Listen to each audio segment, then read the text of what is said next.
I'm Jill Chivers from Shop Your Wardrobe. And I'm Imogen Lamport from Inside Out Style blog. And we're doing a series of videos on colour and the marvellous power that colour has to transform how we feel about ourselves and transform the way that we look. And we're going to talk some more in this video about combining colours. Yeah. There are a few easy rules to think about when you're combining colours. And especially even with colours with neutrals, what a lot of people do is they put everything with black because they feel it's very safe.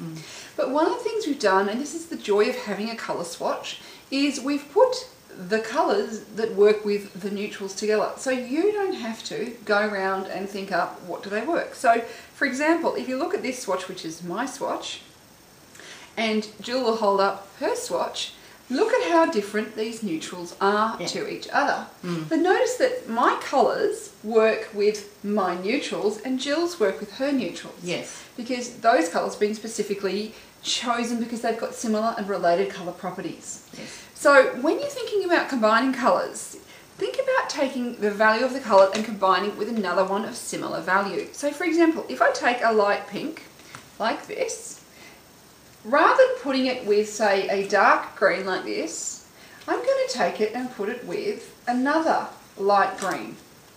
And notice how well they go together. Now, instead of having that green, maybe I put it with a light blue. Notice that really works. Or I can put it with a light purple. Because all of these colours have a similar colour value. Yeah. Now, again, so I want to do more medium colour, maybe I'll think about taking a medium colour and putting it back with another medium colour rather than the really light one. So this is used a lot in interior decorating. If you love interiors magazines and house magazines, start looking at how they're putting the colours together, because you'll find that they relate the colour value together. Yeah. So they'll put all light pastel-y colours together, or all deep rich colours together, and that's really what a colour swatch is. It's a related set of colours that have similar colour properties. Yeah. Yeah.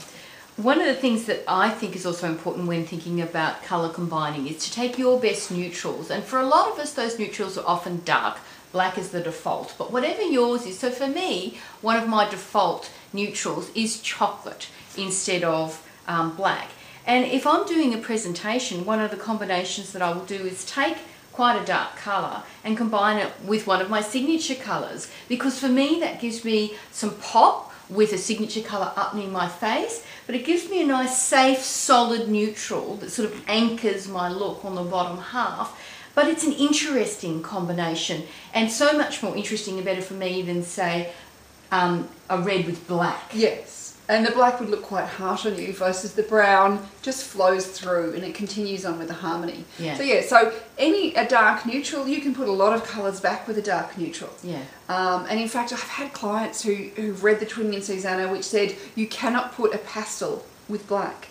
Now, for me, like an icy blue works perfectly with black because it relates to my colouring. Yeah. For Trini, it doesn't work because it's unrelated to her colouring, and that's why it's got to relate to you and your colouring. Yeah. So you choose your neutrals. So for me, black is a great neutral. Yeah. And I'm one of the few people that gets, that it really enhances. Yeah. But for a lot of people, it's charcoal, or a shade of grey, or it could be a shade of brown. There's so many neutrals that you can play with. Yeah. And everything that goes back with them, especially if it relates to your personal colouring, is going to look great. And that's why those rules need to be seen as being generic rules, that you need to apply them and test whether they work for you, because sometimes the answer is yes, they do, but a lot of the times the answer is no, that's not a rule that applies to me.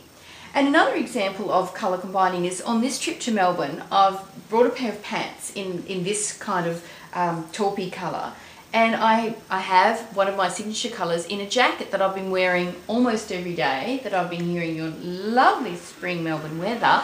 And this is another combination that works really well for me. No black inside, no standard neutrals. And it just makes me feel like I'm the star of the show rather than I'm wearing expected and safe colours and safe combinations. Yeah, and it's great to find those, ones that work for you. And if I look at that, I actually see that's your eyebrows and your eyes. Right, yeah, yeah. Now, they're not clashing with you on your face, no. So they're not going to clash on your body either. Yeah, exactly. And they're also the kinds of things that even though it looks like an unexpected colour combination, I've worn this version for 4 days in a row, and I've seen the same people at various points, and I've not had a single person say, you're wearing the same outfit. I've combined it with different tops and scarves and accessories, yes, but pretty much these are the colours I'm wearing all week. Yes. So that just makes it, especially when you're packing and travelling, knowing those sorts of little combinations just makes it so much easier to take less, but look like you're wearing different things. Yeah.